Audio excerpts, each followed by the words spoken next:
अभ्यास या कहें प्रैक्टिस यानी एक ही प्रक्रिया को बार बार दोहराना और तब तक दोहराना जब तक आप उसमें निपुण ना हो जाएं, जब तक अपनी गलतियों और कमियों को दूर ना कर लें। यानी आप किसी काम में सफल होना चाहते हैं तो उसके लिए अभ्यास का होना बहुत जरूरी है। और आज जितने भी गायक, अभिनेता, लेखक, साहित्यकार, वैज्ञानिक, योग गुरु, तपस्वी हुए हैं, वो कहीं ना कहीं अपनी सफलता के लिए अभ्यास को बहुत महत्व देते रहे हैं। हमें पता है कि संसार में लाखों लोग जन्म लेते हैं और जन्म से ही लोग विद्वान नहीं होते। ये लोग भी गुमनाम ही तो पैदा होते हैं। जो जीवन में खूब अभ्यास करता है उसका जीवन जरूर सफल होता है। और जो लोग जीवन में अभ्यास नहीं करते वो किसी भी काम में निपुण या कहीं पारंगत नहीं हो पाते। और कहा भी गया है प्रीति, करत करत अभ्यास के जड़मति होत सो जान। इसलिए अभ्यास से मत कतराइए और खुद को बेहतर बनाइए। हेलो इंडिया, मैं हूं पराक्रम। हेलो इंडिया, मैं हूं प्रीति।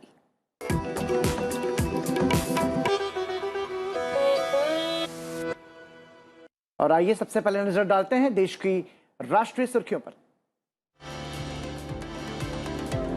दिल्ली के प्रगति मैदान में प्रधानमंत्री नरेंद्र मोदी ने पीएम गति शक्ति योजना का शुभारंभ किया। इस मौके पर प्रधानमंत्री ने कहा कि आत्मनिर्भर भारत के संकल्प के साथ अगले 25 वर्षों के लिए भारत की नींव रखी जा रही है। उन्होंने कहा कि योजना का उद्देश्य सभी संबंधित विभागों को एक मंच पर जोड़कर परियोजनाओं को अधिक शक्ति और गति देना है। प्रधानमंत्री ने कहा कि विभिन्न मंत्रालयों और राज्य सरकारों के बुनियादी ढांचा योजनाओं को एक समान दृष्टि से तैयार करके उनका कार्यान्वयन किया जाएगा। प्रधानमंत्री ने प्रगति मैदान में नए प्रदर्शनी परिसर का उद्घाटन भी किया।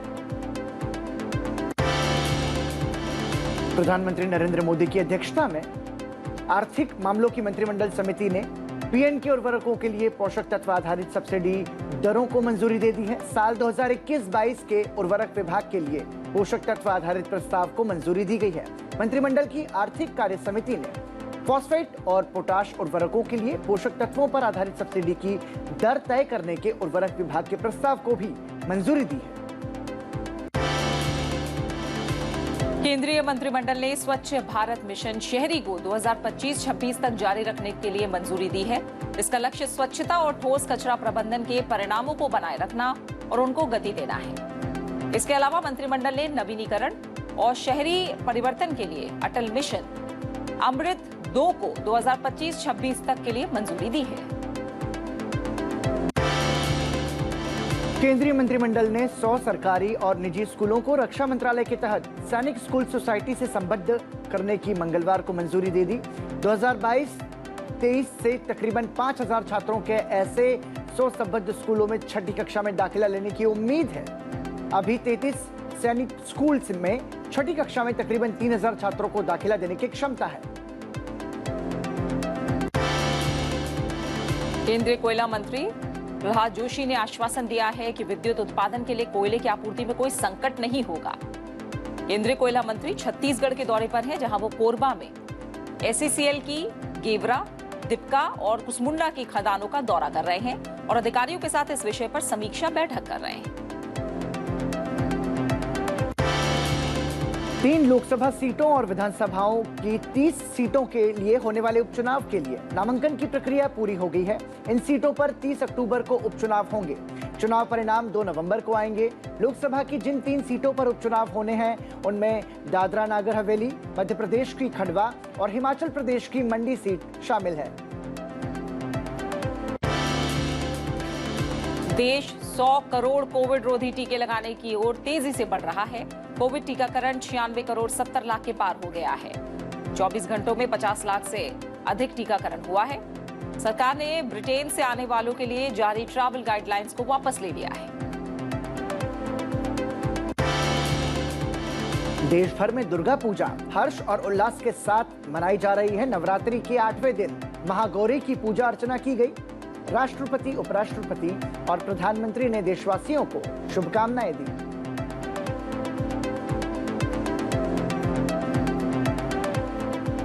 और अब बात NEWS की, यानी देश के चारों कोनों से जो राज्य हैं उनकी अहम खबरों पर हम नजर डालेंगे। जम्मू कश्मीर के श्रीनगर में 2 स्थानों पर राष्ट्रीय जांच एजेंसी ने छापेमारी की। छापेमारी के दौरान कई महत्वपूर्ण दस्तावेजों को जब्त कर सबूतों को इकट्ठा किया गया। साथ ही इस मामले में जांच एजेंसी ने 5 और आरोपियों को भी गिरफ्तार किया है। NIA ने मंगलवार को जम्मू कश्मीर में 16 स्थानों पर छापेमारी की थी। महाराष्ट्र मंत्रिमंडल ने भारी बारिश और बाढ़ से पीड़ित किसानों के लिए 10,000 करोड़ रुपए के पैकेज की घोषणा की है। छोटे किसानों को फसलों के लिए 10,000 रुपए, बागवानी के लिए 15,000 रुपए प्रति हेक्टेयर और 12 फसलों के लिए 25,000 रुपए प्रति हेक्टेयर की सहायता दी गई है। मणिपुर के मुख्यमंत्री एन बीरेन सिंह ने सीएम द हैसी कार्यक्रम का शुभारंभ किया। इस मंच के जरिए मणिपुर के लोग अपनी समस्याओं और सुझावों को सीधे मुख्यमंत्री के सामने रख सकते हैं। इसके लिए राज्य सरकार की ओर से हेल्पलाइन नंबर भी जारी किया गया है। दिल्ली में दुर्गा पूजा के दौरान यमुना नदी, तालाब, घाट या किसी भी सार्वजनिक स्थान पर मूर्ति विसर्जन करने की अनुमति नहीं है। दिल्ली प्रदूषण नियंत्रण कमेटी ने ये आदेश जारी किया है। आयोजक को मूर्ति विसर्जन अपने आवास परिसर में ही कंटेनर में करना होगा। इस नियम का पालन नहीं करने पर 50,000 रुपए जुर्माना देना होगा। उत्तराखंड में जमीनों के भू उपयोग लैंड यूज परिवर्तन की दरें कम कर दी गई हैं। इससे जमीनों पर आवास, औद्योगिक और व्यावसायिक प्रतिष्ठान बनाने की राह आसान हो गई है। संशोधित दरों का शासनादेश जारी कर दिया गया है। दिल्ली के अस्पतालों में मरीजों की एक बार फिर भरमार हो गई है। सिर्फ कोरोना नहीं बल्कि डेंगू, पोस्ट कोविड और गैर कोविड समस्याओं से जुड़े मरीजों की भी संख्या बढ़ी है। कई सरकारी और निजी अस्पतालों में बिस्तर हाउसफुल होना शुरू हो चुके हैं, जिससे बिस्तरों का संकट होने लगा है।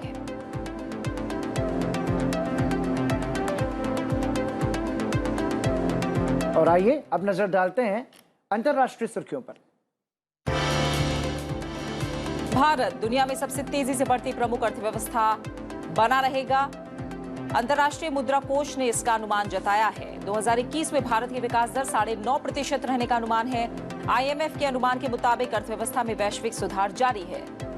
ताजा रिपोर्ट में अनुमान जताया गया है कि 2022 में 8.5% की सकल घरेलू उत्पाद विकास दर के साथ भारत सबसे तेजी से बढ़ती हुई अर्थव्यवस्था रहेगा। हार्वर्ड कैनेडी स्कूल में आयोजित एक कार्यक्रम को संबोधित करते हुए केंद्रीय वित्त मंत्री निर्मला सीतारमण ने कहा कि संयुक्त राष्ट्र, विश्व बैंक और अंतर्राष्ट्रीय मुद्रा कोष जैसे संस्थानों में तत्काल सुधार की आवश्यकता है। वित्त मंत्री ने ग्लोबल कॉर्पोरेट लीडर्स से भी मुलाकात की। वैश्विक कंपनियों के शीर्ष अधिकारियों के साथ अपनी बैठक के दौरान वित्त मंत्री निर्मला सीतारमण ने भारत में निवेश के अवसरों, सुधारों समेत दूसरे संबंधित मुद्दों पर चर्चा की। उन्होंने भारत में निवेश का प्रस्ताव भी दिया। विदेश मंत्री एस जयशंकर आर्मेनिया के दौरे पर हैं, जहां उन्होंने अपने समकक्ष विदेश मंत्री अरारत मिर्जोयान के साथ बैठक की। इस दौरान दोनों नेताओं ने भारत और आर्मेनिया के द्विपक्षीय संबंधों की समीक्षा की। विदेश मंत्री ने कनेक्टिविटी पर जोर देते हुए प्रस्ताव रखा कि ईरान में रणनीतिक चाबहार बंदरगाह को उत्तर दक्षिण परिवहन गलियारे में शामिल किया जाना चाहिए, जिसमें कनेक्टिविटी बाधाओं को घटाने की क्षमता है। उन्होंने कहा कि भारत और आर्मेनिया दोनों अंतर्राष्ट्रीय उत्तर दक्षिण परिवहन कॉरिडोर के सदस्य हैं, जो कनेक्टिविटी की बाधाओं को खत्म करने की क्षमता रखते हैं। नॉर्वे की राजधानी ओस्लो के पास कोंग्सबर्ग शहर में मंगलवार रात एक व्यक्ति ने तीर कमान से हमला किया। घटना में कुछ लोगों के मारे जाने की खबर है। कई लोग घायल भी हुए हैं। पुलिस के मुताबिक हमलावर को गिरफ्तार कर लिया गया है। हालांकि मारे जाने वालों के बारे में फिलहाल कोई जानकारी नहीं दी गई है।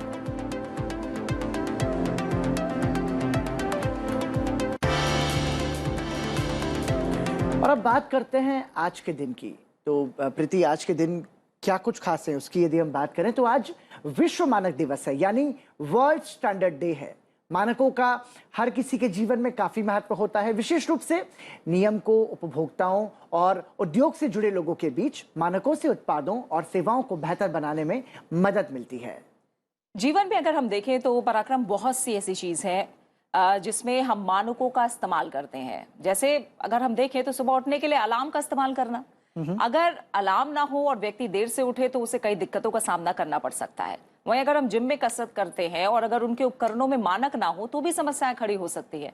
ठीक उसी तरह एक छोटी से छोटी चीज भी लें, अगर टोस्टर ले रहे हैं उसमें मानक नहीं है तो कोई भी हादसा हो सकता है। बिल्कुल। और यहाँ तक कि कार्यालय में जाने के लिए आप जिस वाहन का इस्तेमाल करते हैं, अगर उसी में कोई समस्या आ जाए तो कोई बड़े नुकसान का सामना आपको करना पड़ सकता है। सड़क से लेकर लिफ्ट तक हर चीज में मानक होता है। तो आइए आज वर्ल्ड स्टैंडर्ड डे पर जानते हैं मानक दिवस के इतिहास के बारे में।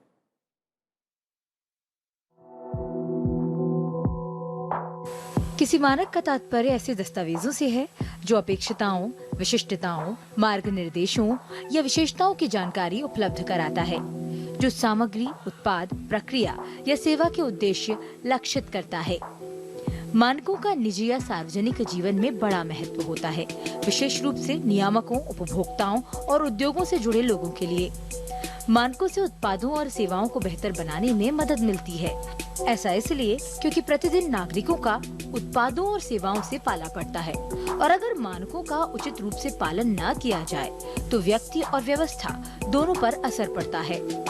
जन जागृति के लिए प्रतिवर्ष 14 अक्टूबर को विश्व मानक दिवस मनाया जाता है।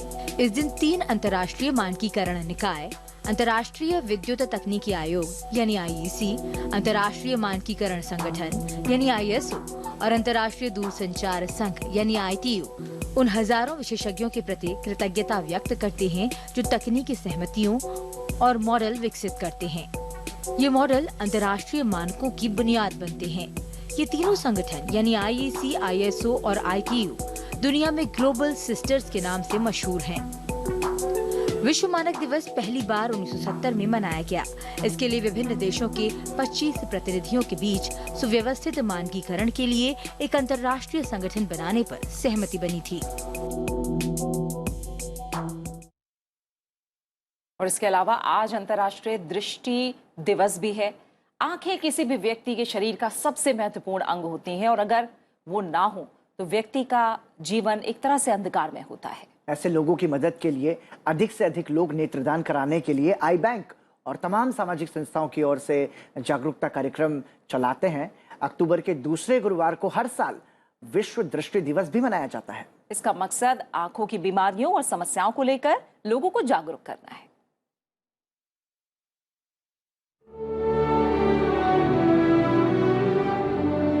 आज अंतर्राष्ट्रीय दृष्टि दिवस है। ये दिवस हर साल अक्टूबर महीने के दूसरे गुरुवार को मनाया जाता है। इसका लक्ष्य दृष्टि हानि, अंधापन और अन्य दृष्टि संबंधी समस्याओं के बारे में जागरूकता पैदा करना है।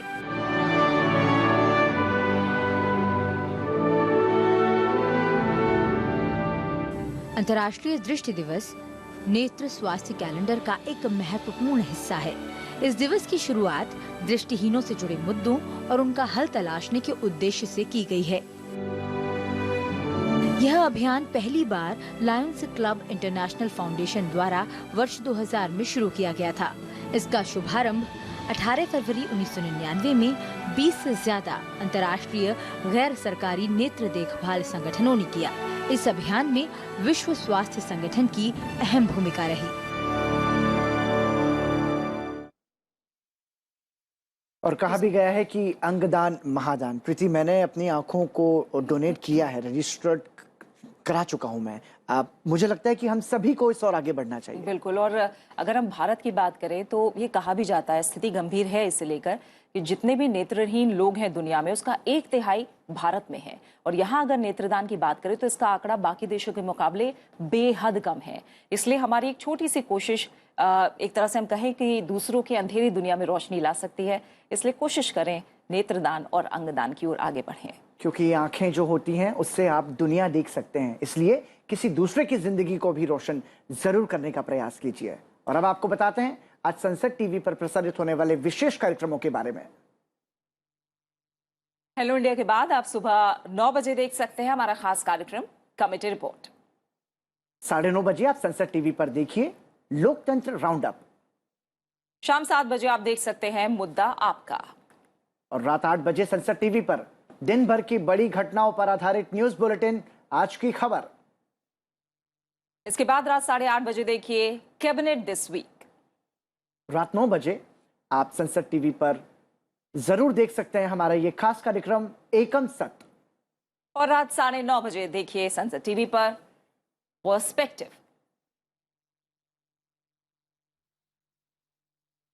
फिलहाल यहां पर हम रुक रहे हैं एक छोटे से ब्रेक के लिए, और ब्रेक पर जाते जाते आपको दिखाते हैं नवरात्र के मौके पर कलाकार की सुंदर कलाकृति। ओडिशा के प्रसिद्ध सैंड आर्टिस्ट सुदर्शन पटनायक ने सैंड आर्ट के माध्यम से सभी को पर्व की शुभकामनाएं दी हैं।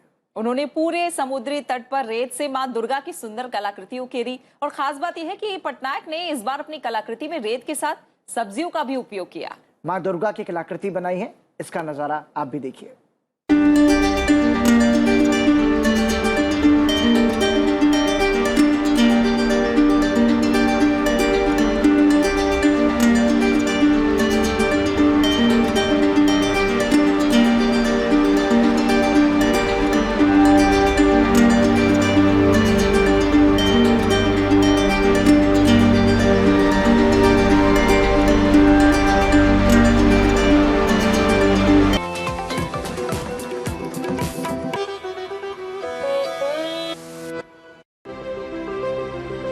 हमारे देश की तकरीबन 55% आबादी कृषि पर आधारित है।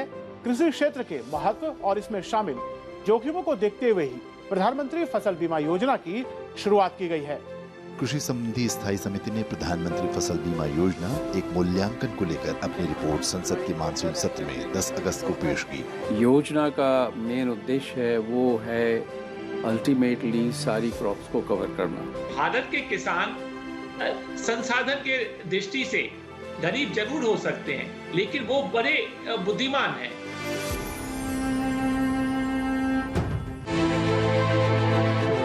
खडूर साहिब 8 गुरु साहिबान की चरण स्पर्श धरती है।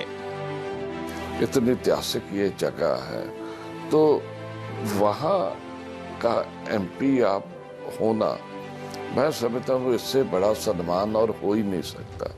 मेरा राजनीति में आना एक एक्सीडेंटल था। एक नदी है सिर्फ सादगी है, आप ही कार ड्राइव करके पहुंच जाते हैं। सबसे बड़ी हमारी समस्या है जो हमेशा ही Pakistan.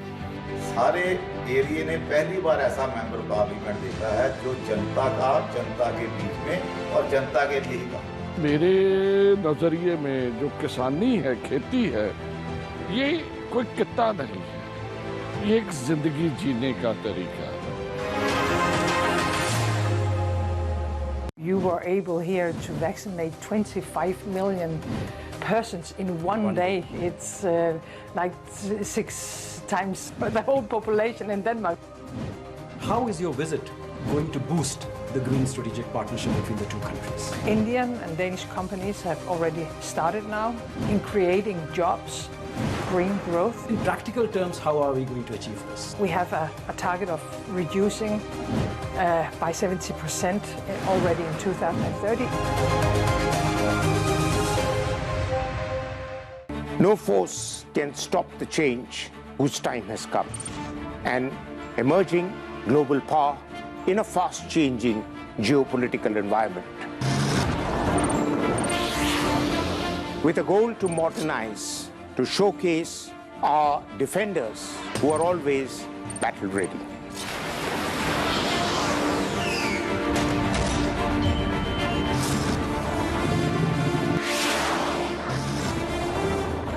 Watch our special presentations featuring India's defense forces and their capabilities in The Defenders, only on Sunset TV.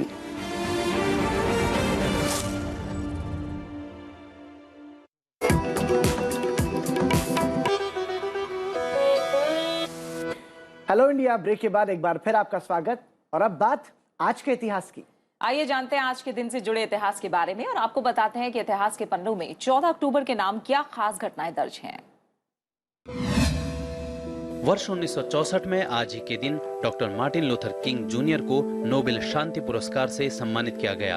America के जॉर्जिया प्रांत में जन्मे किंग नोबेल शांति पुरस्कार पाने वाले उस समय के सबसे कम उम्र के शख्स बने।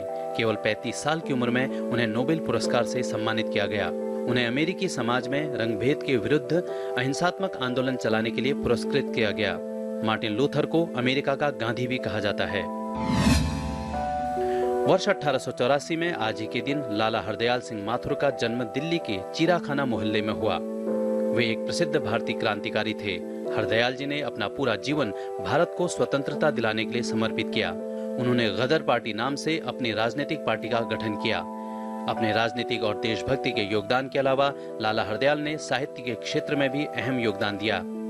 बौद्ध संस्कृत साहित्य पर उनको डॉक्टरेट की उपाधि से सम्मानित भी किया गया। वर्ष 1950 में आज ही के दिन अरुण खेत्रपाल का जन्म महाराष्ट्र के पुणे में हुआ। शहीद सेकेंड लेफ्टिनेंट अरुण खेत्रपाल 1971 के भारत पाकिस्तान युद्ध में अद्भुत पराक्रम दिखाते हुए वीर गति को प्राप्त हुए।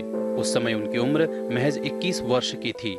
खेत्रपाल को बसंतर के युद्ध का योद्धा भी कहा जाता है। अरुण खेत्रपाल अकेले ऐसे योद्धा थे जिन्होंने दुश्मन के 10 टैंक्स को तबाह करने के बाद ही सांस ली थी। भारत सरकार ने शहीद सेकेंड लेफ्टिनेंट अरुण खेत्रपाल को मरणोपरांत भारत का सर्वोच्च सैन्य अलंकरण परमवीर चक्र प्रदान किया। और इतिहास के पन्नों से आगे बढ़ते हैं और अब बात करते हैं फाइनेंस ज्ञान की, जिसमें हमारे एक्सपर्ट आपको बताते हैं वित्तीय साक्षरता, यानी कि पैसों से जुड़ी हुई वो जानकारी जो आपको जानना चाहिए। क्या आप जानते हैं कि बैंक की किस्तें जो आप भरते हैं उसका रेट ऑफ इंटरेस्ट यानी ब्याज दर जो है वो रेपो रेट से प्रभावित होती है? बिल्कुल। और रेपो रेट क्या है? रेपो रेट और रिवर्स रेपो रेट के बीच आखिर अंतर क्या है, और ये रेपो रेट कैसे हमारे लोन की जो EMIs हैं उनकी किश्तों पर असर करती है, ये जानने के लिए आज हमारे साथ फाइनेंस एक्सपर्ट जुड़े हुए हैं। और आज हमारे फाइनेंस एक्सपर्ट हैं RBI के पूर्व निदेशक AK मट्टू। बैंक्स के पास जितना डिपॉजिट होता है वो आगे लेंड करते हैं। अब कई दफा क्या होता है, इसका पता नहीं लगता कि बारोवर कब आ जाए और मेरे पास डिपॉजिटर का कितना पैसा है। मान लो मेरे पास 100 करोड़ का डिपॉजिट है, मेरे पास 120 करोड़ का एडवांसेस का मतलब कोई कस्टमर आ गया कि मुझे 120 करोड़ देना है, मेरे पास 20 करोड़ नहीं है, मैं कहाँ से लाऊंगा? फिर वो ऐसे में रिजर्व बैंक के साथ बोरो करते हैं। रिजर्व बैंक के साथ हर बैंक का अकाउंट होता है, करंट अकाउंट होता है, तो वो उस बैंक से रिजर्व बैंक से बोरो करते हैं अगेंस्ट सम सिक्योरिटी। ठीक, तो रेपो रेट वो 4% है आजकल, और एक होता है रिवर्स रेपो रेट। मान लो उल्टा हो, मेरे पास 100 करोड़ का मेरे पास डिपॉजिट है पर मेरे बोरोवर 60 करोड़ के ही है, तो मेरे पास 40 करोड़ एक्सेस है, तो वो मैं कहाँ पार्क करूँगा? मेरे को तो डिपॉजिटर्स को इंटरेस्ट देना ही देना है, तो मैं रिजर्व बैंक के पास सरप्लस लिक्विडिटी पार्क कर दूंगा 40 करोड़, जिस पे मुझे 3.35% इंटरेस्ट मिलेगा। यानी कि जब वो रिजर्व बैंक के पास पैसा रखते हैं उसको रिवर्स रेपो रेट कहते हैं, ये हमेशा कम होता है रेपो रेट से। अब जब रिजर्व बैंक से बोरो करते हैं तो रिजर्व बैंक से बोरो करते समय उनको ज्यादा देना पड़ता है, जो कि 4% है। बोरो करने में बैंक जब बोरो करेगा 4% देगा, बैंक जब सरप्लस रिजर्व बैंक को देगा तो 3.35%। तो रेपो रेट और रिवर्स रेपो रेट के बीच का अंतर क्या कुछ है आप समझे होंगे, और प्रीति शायद हमें भी बहुत अच्छे से अब समझ में आ गया। बहुत आसान शब्दों में हमें एक तरह से हम कहें मट्टू सर की क्लास में रेपो रेट और रिवर्स रेपो रेट के बारे में समझाया गया है। और आइए अब फाइनेंस के बाद थोड़ा सा रुक कर लेते हैं हेल्थ की तरफ, यानी सेहत की तरफ। और आपके स्वास्थ्य की बात करें तो हम जानते हैं कि जब स्वास्थ्य की बात आती है तो जो फिजिकल हेल्थ है उसके साथ साथ हमारी मेंटल हेल्थ, हम लगातार ये बात कहते हैं कि हमारी मेंटल हेल्थ भी उतनी ही जरूरी है जितनी हमारी फिजिकल हेल्थ, और इसका ध्यान हम सभी को रखना चाहिए। इसलिए आज हम बात करेंगे फोबिया की। कई बार किसी चीज को लेकर मन में जब डर बैठ जाता है तो उसे फोबिया कहते हैं। प्रीति, किसी को ऊंचाई से डर लगता है, किसी को रफ्तार से डर लगता है, किसी को पानी से, किसी को अंधेरे से, तो अलग अलग तरीके के डर होते हैं। और इसे कैसे दूर किया जा सकता है, आइए जानते हैं हमारे हेल्थ एक्सपर्ट से।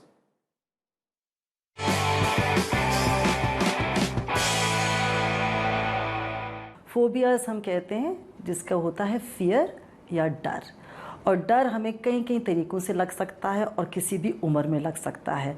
तो डर लग सकता है नेचुरल कैलामिटीज़ से, जैसे कि भूकंप है, जैसे कि बाढ़ है। डर लग सकता है मेडिकल इश्यूज से। आप देखते हैं कई लोग बहुत डरते हैं डेंटिस्ट के पास जाने से, या ब्लड टेस्ट करवाने से, या किसी तरह के ऑपरेशन से। डर हमें लग सकता है किसी सिचुएशन से। फोबिया, ये जो डर है ये बचपन से ही शुरू हो जाता है, क्योंकि आप देखते हैं कि जो बच्चा पैदा होता है वो किसी चीज़ से नहीं डरता। अगर बच्चा, छोटा सा बच्चा है, उसके सामने अगर कोई बिच्छू आ जाए, कॉकरोच आ जाए, सांप आ जाए, उसे किसी चीज़ का डर नहीं लगता, क्योंकि एज अ अडल्ट हम इतना डरते हैं कि हम बच्चों को भी डराते हैं। हाँ, ये ज़रूर है कि हमें कई चीज़ों से तो उन्हें आगाह रखना है, सांप बिच्छू वगैरह से। मगर आप देखते हैं कई बार हम डरा देते हैं कि छिपकली आ रही है, हट जाओ यहाँ से, छिपकली तुम्हारे ऊपर ना गिर जाए, या कॉकरोच देखो, चूहा आ रहा है, तो बच्चे बहुत सहम से जाते हैं और तब से हमारा डर भी शुरू हो जाता है। तो ये जो फोबियाज़ हैं कई बार हमें बहुत नर्वस कर देते हैं और बहुत हमें एंशियस कर देते हैं, हमें पैनिक अटैक्स आ जाते हैं, हम घबराने लग जाते हैं, हमारी हार्ट बीट बहुत बढ़ जाती है, पेट में हमारे दर्द होने लग जाता है, हमारे पसीने छूट जाते हैं, हाथ ठंडे हो जाते हैं। तो देखिए, एक तो हम बेवजह किसी को डराए ना, और अगर कोई डर रहा है तो उसका डर समझें। तो हमें सिर्फ सपोर्ट करना है, हमें इनकरेज करना है, हमें हिम्मत बनानी है उसको, और बच्चे को या अडल्ट को क्रिटिसाइज़ नहीं करना, मजाक नहीं उड़ाना और उसका तरह तरह के नाम नहीं लेने। बिल्कुल, ये बहुत अहम बात आज हमारे एक्सपर्ट ने बताई, क्योंकि हम देखते हैं अगर किसी को भी ऐसा फोबिया है तो आसपास जो लोग हैं, और खासकर बच्चों में हम देखते हैं कि वो एक दूसरे को मजाक बनाने लग जाते हैं। लेकिन इस चीज़ को बहुत गहराई से समझने की ज़रूरत है हमें, और जैसा कहा गया है कि अगर हम सपोर्ट दें, उस चीज़ को समझे, तो हो सकता है धीरे धीरे धीरे धीरे करके ही सही वो फोबिया उस व्यक्ति से दूर हो पाए। और प्रीति, मुझे लगता है कि ये सारा कुछ साइकोलॉजी है, मतलब डर ऐसे तो कुछ नहीं होता, लेकिन फिर भी एक उदाहरण, जैसे बच्चा जब साइकिल चला रहा है तो जो कोई बड़ा व्यक्ति पीछे है वो अगर यदि हाथ छोड़ दे उसका साइकिल का, अगर वो छोड़ दे तो उसको लगता है कि मैं गिर जाऊंगा, लेकिन जब तक उसको ये पता नहीं होता कि ये छूट चुका है सपोर्ट, और वो कॉन्फिडेंस से चलाता है। तो इस साइकोलॉजी को समझने की जरूरत है, और किसी का भी मजाक डर को लेकर के खासतौर से हमें नहीं उड़ाना चाहिए। बिल्कुल। और अब हम जानते हैं कि आज नवरात्र का अंतिम दिन है। आप सभी को इसके लिए ढेर सारी शुभकामनाएं, और जाते जाते हम आपको आज छोड़कर जाएंगे हमारी आज की कलाकार कथक नृत्यांगना संगीता चैटर्जी के साथ। तो आप इस नृत्य का आनंद लीजिए और हमें और प्रीति को दीजिए इजाजत। और आपको एक खास बात बताना हम चाहेंगे कि आप हेलो इंडिया कार्यक्रम को हमारे सेंसर टीवी के YouTube चैनल पर भी देख सकते हैं। हमें आपकी प्रतिक्रियाओं का इंतजार रहेगा। नमस्कार। नमस्कार।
कस्तूरी तिलकम ललाट फलके